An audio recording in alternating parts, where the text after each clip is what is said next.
We always think that silence is bad, right? It's kind of awkward.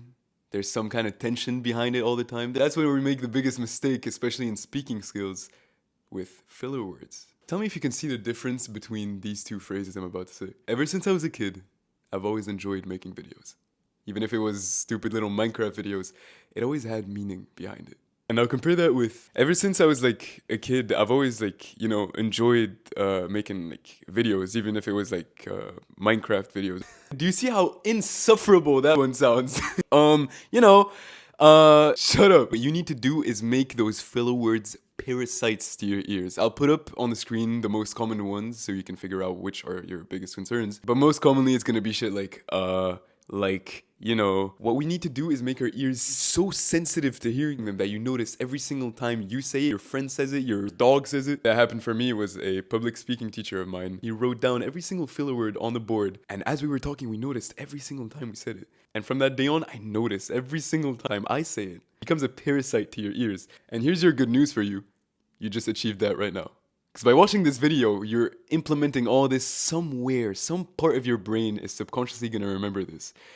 And hopefully this can be kind of a think of a red car situation. When you talk about red cars and suddenly you notice every single red car passing by and you notice there's way more than you thought. It's exactly like that. Seriously, go through your day and realize how much people you know, how much even yourself say all those filler words. And the more you start to notice it in other people and the more you start to get even disgusted by it, the more you're going to be likely to catch yourself saying it before you even do. So what you need to do is get rid of them. But I'm not just going to ask you to get rid of them because that's impossible, especially when you've been doing something for your entire life and I'm suddenly telling you to completely change that. I want to ask you to replace it with silence. It's two different ways to see it. However, what you do need to get rid of is that old perception you have of silence. Because especially as we grew up as shy kids, we didn't have that much confidence. That translated into having a really bad perception of silence. It's awkward, it feels bad. You feel powerless in the midst of silence, which stops you from realizing how powerful of a tool in speaking it is. But we always have this demonized view of silence.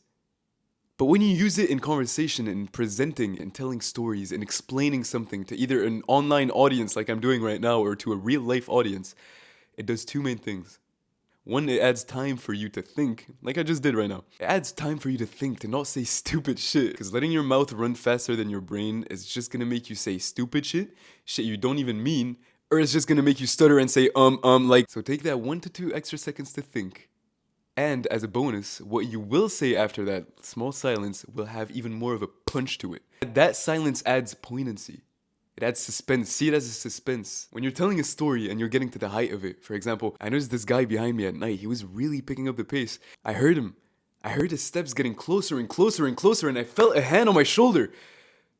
But turns out it was just my friend. It adds suspense, it adds poignancy. And plus, when you use it for educational purposes, it gives you the time for your audience to actually understand and process what you say so that it doesn't just go in from one ear and exit from the other. By the way, if you're learning something or just enjoying the way I'm saying things, subscribe. If you don't know who I am, I'm Ferris and I make videos about shit that I learned that helped me and I know can help you.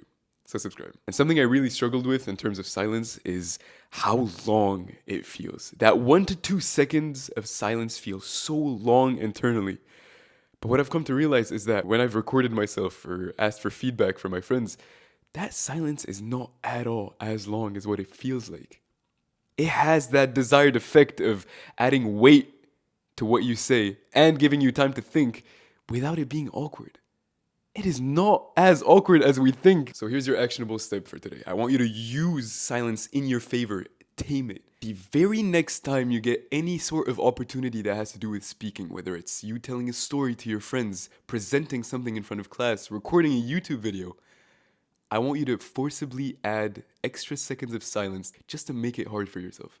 Just for you to feel that feeling of, fuck, I'm staying in silence, for you to get used to it. The more you're gonna be in it, the more you're gonna learn how to use it. Just like what I just did right now, 3 seconds ago. Try to catch yourself before you say like or any kind of filler word and replace it with silence. And if you have the balls, extend that silence by an extra second. So that once you get used to that extreme, you'll know how to modulate it back and use it effectively. And of course, practicing effectively with feedback, you can watch my video about this. I explain it all in 3 minutes in there. You start replacing your filler words with silence and start using it as a tool in your rhetoric. Trust me, you'll feel the difference with how people are listening to you.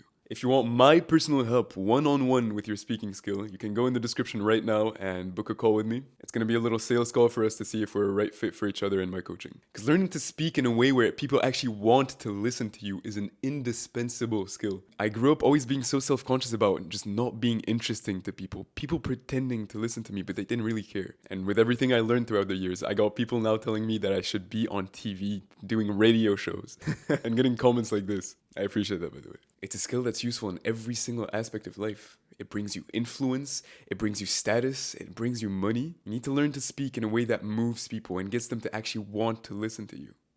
And I want to teach you that. So that's in the description right now. Drink water and subscribe.